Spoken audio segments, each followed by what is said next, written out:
खुदावंद यीशु मसीह के अजीम जलाली और मुकद्दस नाम में आप सबों की सलामती हो। खुदावंद आप सबों को बरकत दे। आइए सब अपनी जगह पर तशरीफ रखें।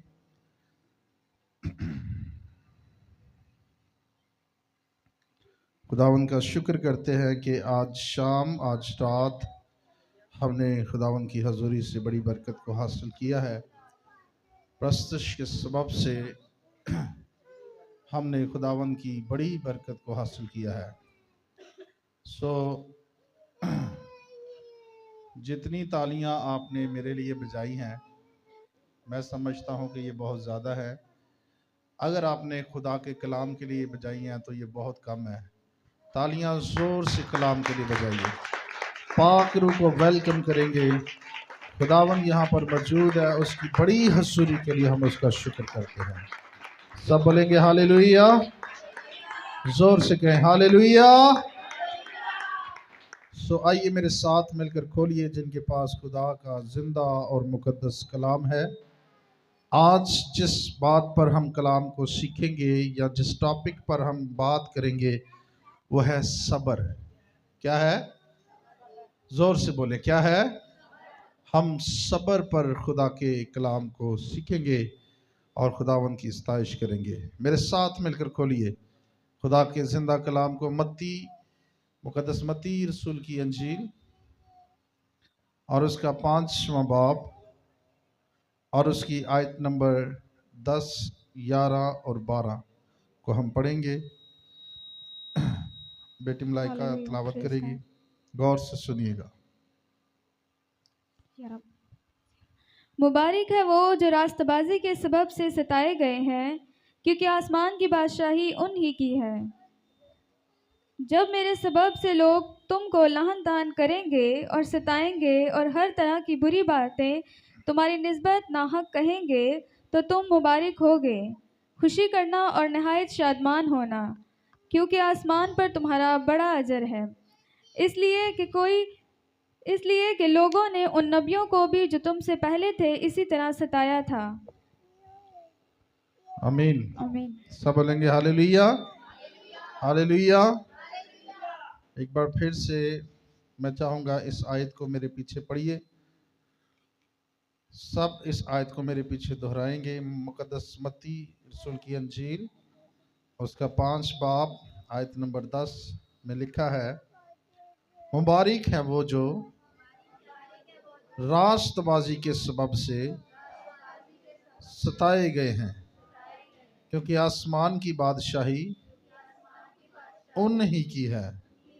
जब मेरे सबब से लोग तुमको लान तान करेंगे और सताएंगे और हर तरह की बुरी बातें तुम्हारी निस्बत ना हक कहेंगे, तो तुम मुबारक होगे।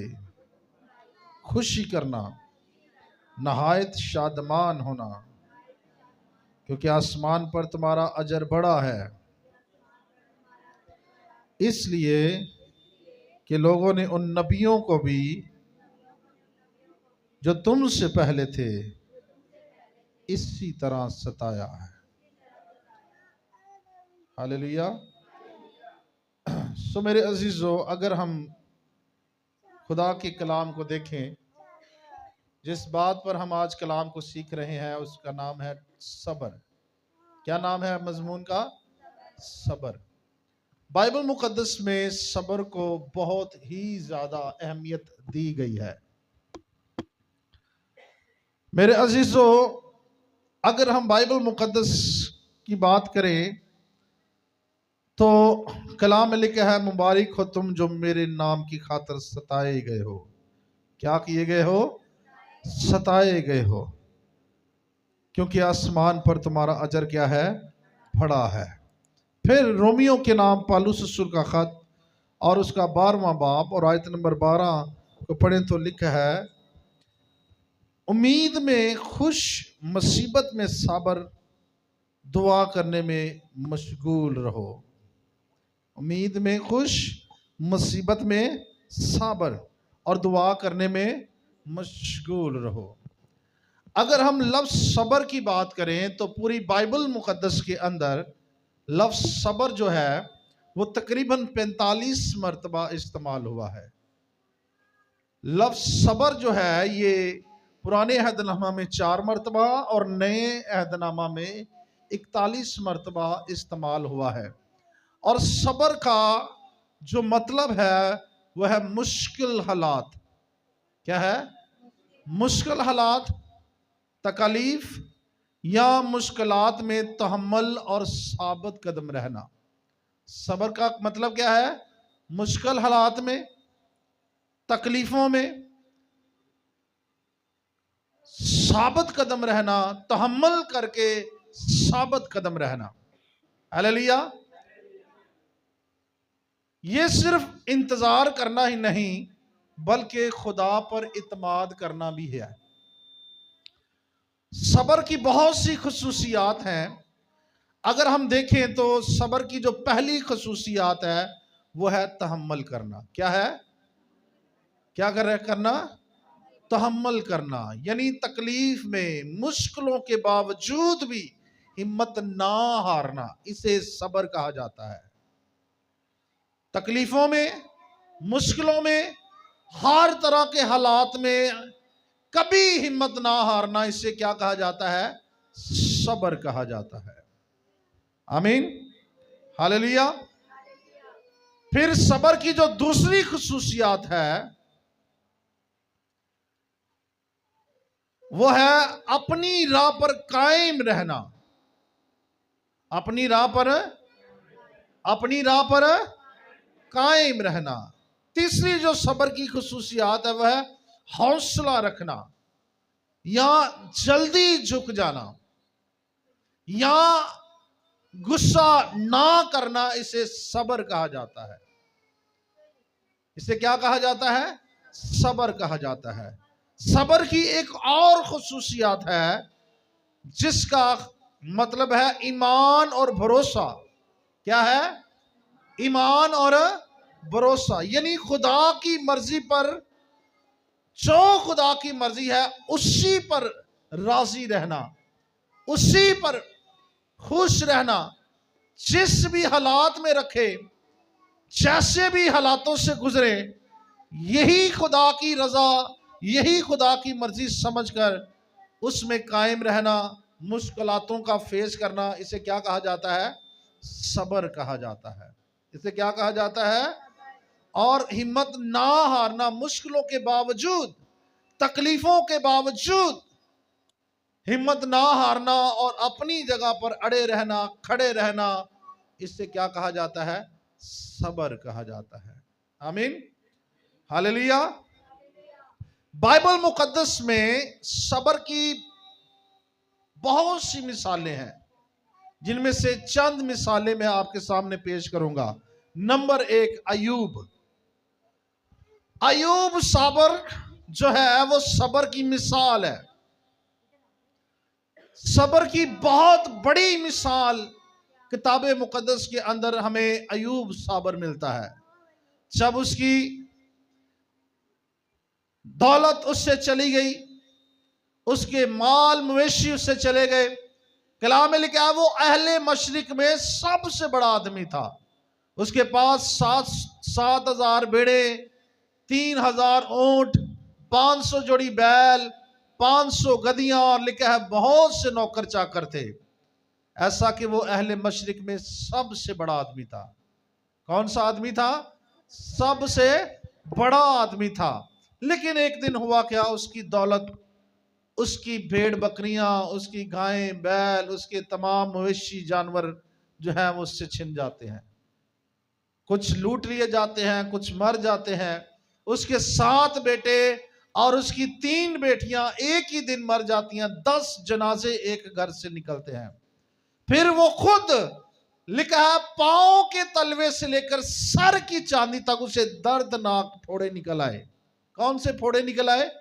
दर्दनाक फोड़े निकल आए। इन हालातों में भी कलाम मुकद्दस में लिखा है अयूब साबिर जो है वो खुदावंद के साथ साथ चलता रहा और उसने किसी बात में खुदावंद के खिलाफ गुनाह ना किया। हालेलुया। अयूब हमें मुश्किलात में सबर ईमान की निशानी जो है वो पेश करता है। हर तरह के हालात में, हर तरह की मुश्किल में, हर तरह के दुख में, हर तरह की परेशानी में, हर तरह की बीमारी में, हर तरह के नुकसान में वो खुदावन के साथ जुड़ा रहा। उसने सब्र की मिसाल पैदा कर दी। हालेलुया। एक दिन उसकी बीवी आती है उसके पास और उससे कहती है कि तू किस खुदा को मानता है जिसने तेरा सब कुछ छीन लिया? अपने खुदा का इनकार कर और मर जा। आगे से जवाब मिला, ऐ नदान औरत, तो कैसी नदान औरतों की सी बातें करती है। जिस खुदा ने सुख दिया दुख ना दे, जिसने दिया उसी ने लिया, उसी का नाम खुदावन ने दिया, खुदावन ने लिया, खुदावन का नाम मुबारक हो। उसने हर तरह के मुश्किल हालात में सब्र की मिसाल पेश कर दी, शुक्रगुजारी पेश कर दी।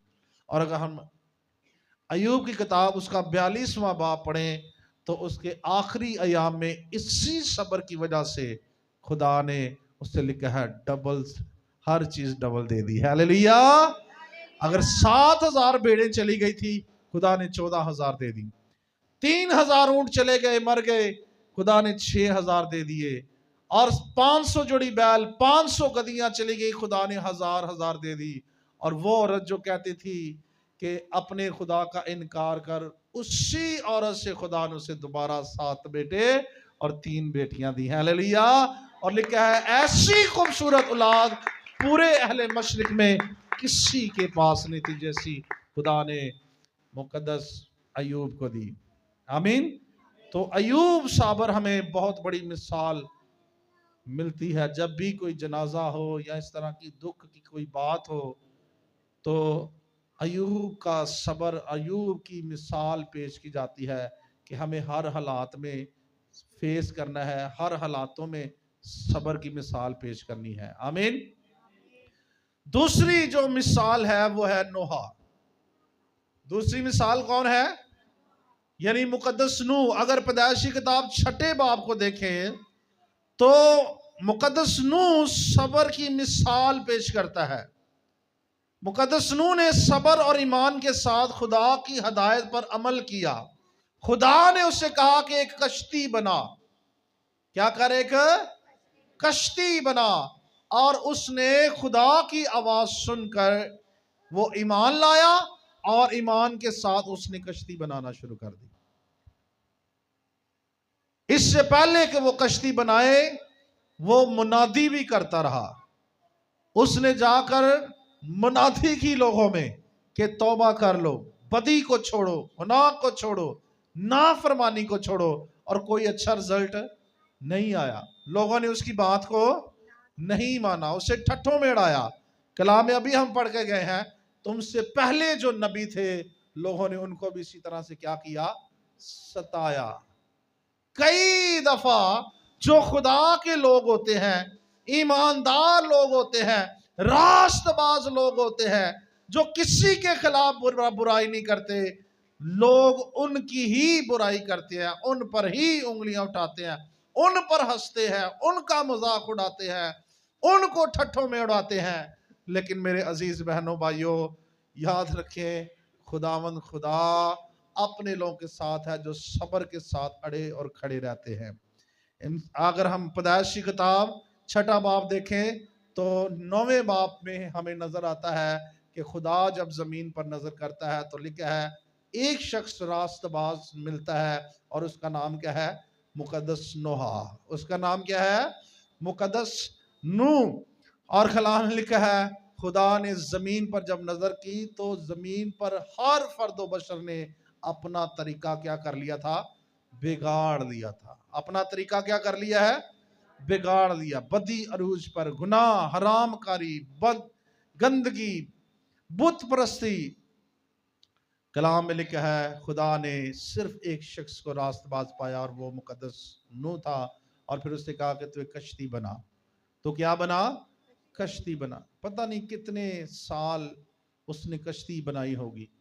और इतनी बड़ी कश्ती, उसका सारा डिज़ाइन खुदा ने उसे बताया, उसके अंदर कितने पोर्शन थे खुदा ने उसके 3 पोर्शन बनाने का कहा। उसका एक दरवाजा था, एक रोशनदान था, उसको सनोबर की लकड़ी से बनाने का कहा, और फिर उसके अंदर और बाहर राल लगाने का। राल एक केमिकल है, जब वो लगाया जाता है तो उसकी वजह से पानी कश्ती के अंदर ना आ सका। तो ये सारी चीजें खुदा ने उसको ऊंचाई, चौड़ाई, लंबाई कश्ती की बताई, और फिर आखिरकार क्या हुआ कि उसने सिर्फ खुदा की आवाज सुनकर कश्ती को बनाना शुरू कर दिया। हालेलुया। तो सबर अमल के साथ ईमान की तकमील होती है। सबर अमल के साथ ईमान की तकमील है। अगर हम सबर करते हैं तो सबर के साथ हमारे अंदर ईमान भी है। जिस चीज के लिए हम सबर कर रहे हैं, ईमान हमें उस चीज को प्रूव करने के लिए मजबूत करता है। हालेलुया। फिर उसके बाद जो तीसरी मिसाल है वो यूसुफ है, वो जैकब है। कौन है? यूसुफ। आप यूसुफ को देखें, उसकी सारी जिंदगी आपको सबर की मिसाल नजर आएगी। भाइयों में से बाप का सबसे ज्यादा लाडला बेटा था, और कलाम में लिखा है इसी सबब से कि बाप उससे ज्यादा प्यार करता है, भाइयों ने हसद में आकर पहले उसे कुएं में फेंका, फिर उसको क्या किया? बेच दिया।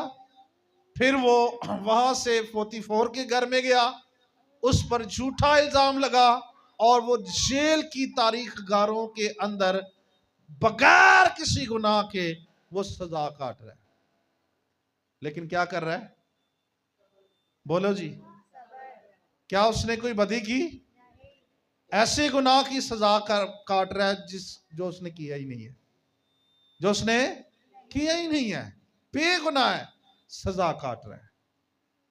यूसुफ के अंदर, यूसुफ की जिंदगी में हमें खुदावंद यीशु मसीह की तस्वीर भी नजर आती है। बेगुनाह था, लेकिन मेरे और आपके लिए गुनाहगार बन गया। बेगुनाह था, मेरे और आपके गुनाहों की सजा उसने अपने बदन के ऊपर ले ली। हालेलुया। सबर। यूसुफ हमें सबर की मिसाल, बहुत बड़ी मिसाल देता हुआ नजर आता है। अगर हम यूसुफ को देखें तो यूसुफ की इसी सबर की वजह से एक वक्त आया, खुदा ने उसे जेल से निकालकर, जेल की तारीख गारों के अंदर से निकालकर उसे मिस्र का बादशाह बना दिया। हालेलुया। हालेलुया। उसे क्या बना दिया? मिस्र का बादशाह बना दिया। भाइयों ने उसके साथ क्या की थी? बदी की थी। भाइयों ने उसके साथ क्या की थी? उसे बेच दिया। फिर पोतीफोर की बीवी ने उसके साथ बदी की, उस पर झूठा इल्जाम लगाकर उसे कैद खाना के अंदर डलवा दिया कि इतना ही मर जाएगा जेल के अंदर। लेकिन खुदा की कुदरत देखिए, जिन लोगों ने उसके साथ बदी की, खुदा ने उस बदी से भी उसके लिए भलाई को पैदा कर दिया। हालेलुया। हालेलुया। बदी से भलाई को खुदा तब्दील कर सकता है। ये खुदा के पास कुदरत और इख्तियार है। उसने कहा था अपने भाइयों से, तुमने मुझसे बुरा किया, लेकिन खुदा ने उस बुराई के बदले मेरे लिए भलाई पैदा कर दी। आमीन। कलाम मुकद्दस में लिखा है, सब चीजें मिलकर खुदा से मोहब्बत रखने वालों के लिए क्या पैदा करती हैं? भलाई। मुसीबतें, सुने मेरी बात गौर से, अगर आप मुसीबतों का सामना कर रहे हैं और आप सबर करते हैं, तो इस मुसीबत के पीछे भी खुदा आपके लिए कोई भलाई रखे हुए है। अगर आप किसी बीमारी में हैं, शैतान आपको तंग कर रहा है, तकलीफ में है, कर्ज में है, किसी बड़े दुख में है, किसी आजमाइश में है, इस मुसीबत के पीछे भी, इस बुराई के पीछे भी खुदा आपके लिए भलाई पैदा कर सकता है। हालेलुया। हालेलुया। यूसुफ की जिंदगी हमें सिखाती है कि सबर के साथ आजमाइश भी बरकत में बदल जाती है कभी कभार। कितनी बड़ी आजमाइश थी उसकी जिंदगी में, लेकिन खुदा ने उसके सबर को देखकर उसकी आजमाइश को उसकी बरकत में तब्दील कर दिया। हालेलुया। यूसुफ की, अय्यूब की इस मिसाल को हम देखें कि उसकी इस बड़ी मुश्किल को बड़ी आजमाइश को खुदा ने, बड़े दुख को खुदा ने उसके सब्र के सबब से बरकत में तब्दील कर दिया। कई मुश्किलें, कई आजमाइशें हमारे लिए बड़ी बरकत का बायस भी होती हैं। मैंने क्या कहा? साथ वाले से कहें, कई मुश्किलें, कई आजमाइशें हमारे लिए बड़ी बरकत का बायस भी होती हैं। अब मुसीबतां तो भज्या ना करया करो, दुखा तो भज्या ना करो, आजमाइशा तो भज्या ना करो। आजमाइशें हमें खुदावंद में मजबूत करती हैं, दुख हमें खुदावंद में मजबूत करते हैं। हालेलुया। अगर हम दाऊद की मिसाल देखें, दाऊद ने कई साल सब्र किया। जब वो बादशाह बनने के लिए मुंतजर था तो उसने कई साल सब्र किया। उसने ये नहीं किया कि मौका मिल गया है शाऊल को कत्ल कर दे। हालांकि शाऊल ने कई बार दाऊद को मारने की कोशिश की, लेकिन खुदा ने अपने जोरे बाजू से उसे बचाया। आमीन।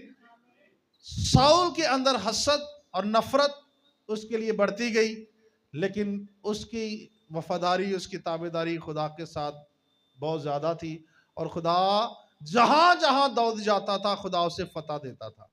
खुदा बार बार उसे शाऊल के हाथों से बचाता था, बार बार वो हमले करता था, बार बार उसे नेज़े मारता था, फौजियों सिपाहियों को भेजता था कि दाऊद को मारो, कत्ल कर दो। उसे पता था कि ये बादशाह मेरी जगह पर बन सकता है, लेकिन खुदा ने उसे बार बार बचाया। वो सब्र करता रहा। बेटा एक हवाला खोलो मेरे साथ मिलकर।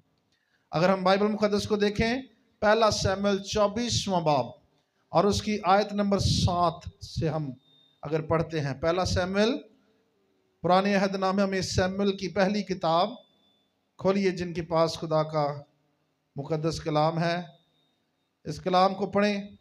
पहला शमूएल और उसका 24वां बाब, आयत नंबर 7।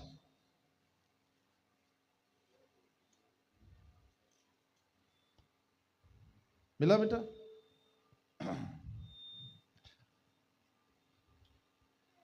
सो दाऊद ने अपने लोगों को ये कहकर रखा और उनको शाऊल पर हमला करने ना दिया। कलाम में लिखा है, सो दाऊद ने अपने लोगों को ये बातें कहकर रोका और उनको शाऊल पर हमला करने ना दिया।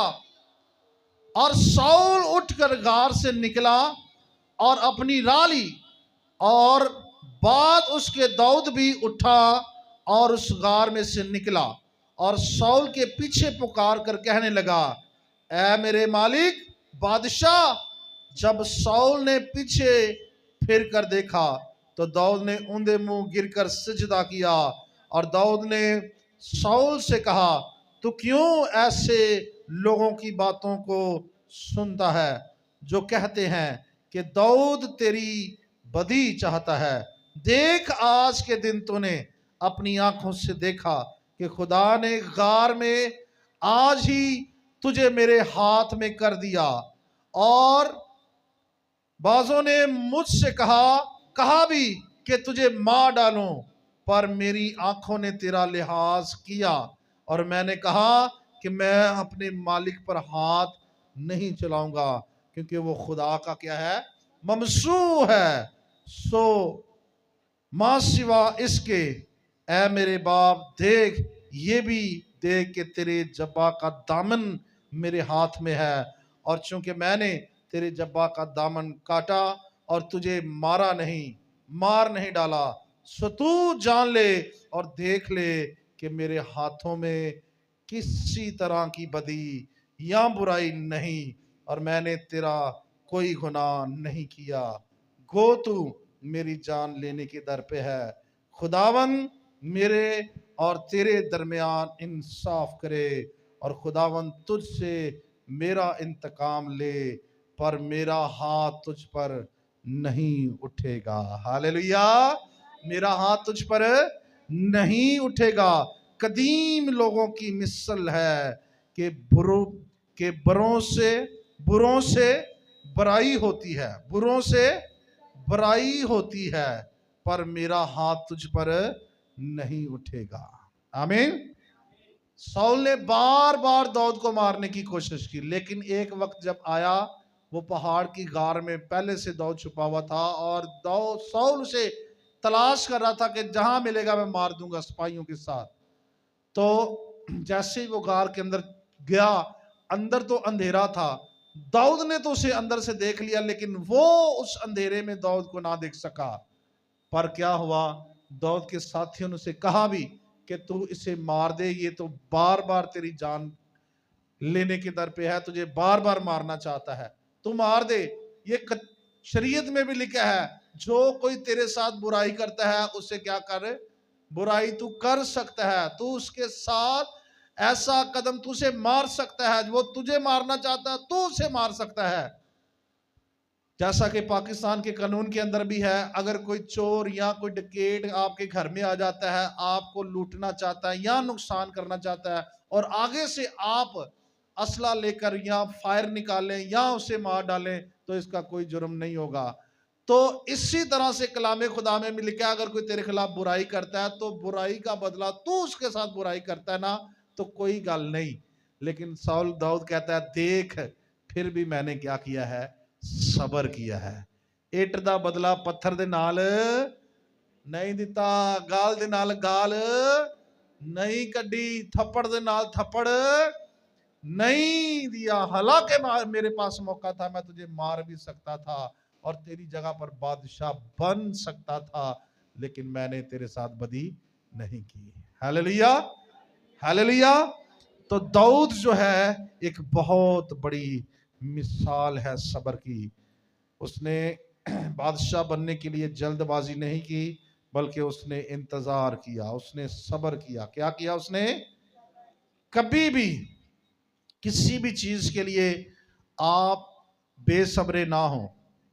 खासकर बेटियां मेरी बात गौर से सुने, बेटे, नौजवान बच्चे, बेसब्रे ना हो किसी भी चीज को लेकर, सबर करें।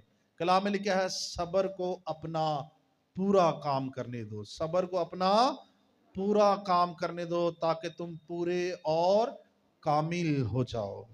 लिखा है, तुम सबर ही से अपनी जानों को बचाए रखोगे। जबूर 27 और उसकी आयत नंबर 14 पढ़ें तो कलामे खुदा के अंदर बड़ी खूबसूरत बात लिखी है। लिखा है, खुदावन की आस रख। किसकी आस रख?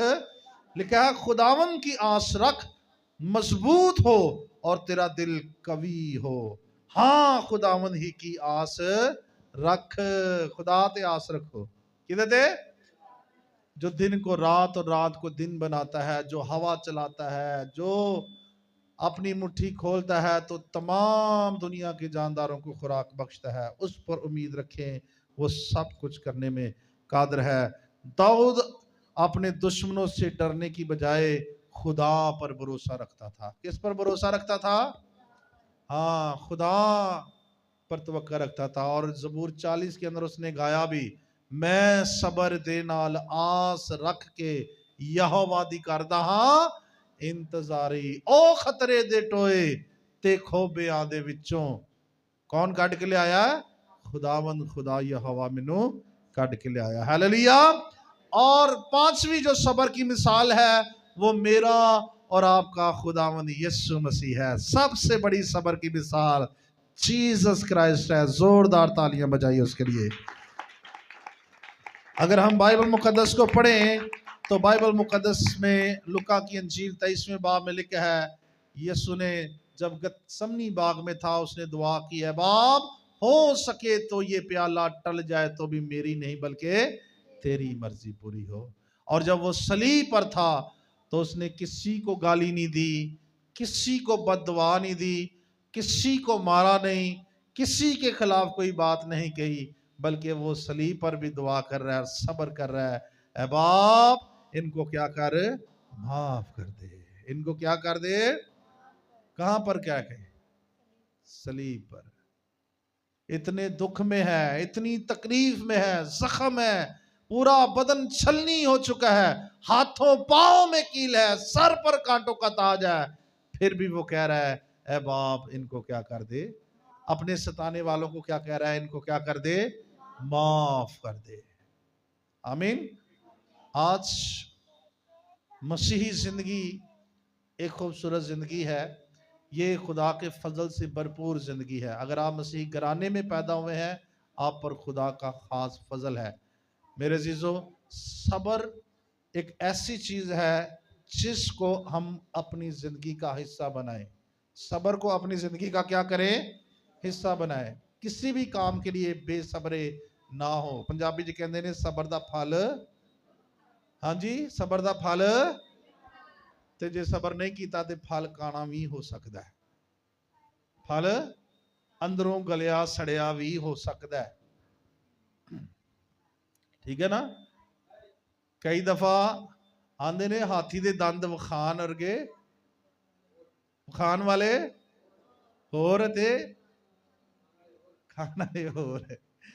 कहते ने वखांदे सज्जी ते ठोक खब्बी देंदे ने। है कई दफा हम बेसब्रे हो जाते हैं किसी चीज के लिए। ओ ये मेरे लिए ठीक है, ये मेरे लिए बेस्ट है, ये ना मिली तो ऐसा हो जाएगा, वो ना मिला तो ऐसा हो जाएगा, ये ठीक है, ऐसा ठीक है, ऐसा कर लेते हैं। सब्र करें।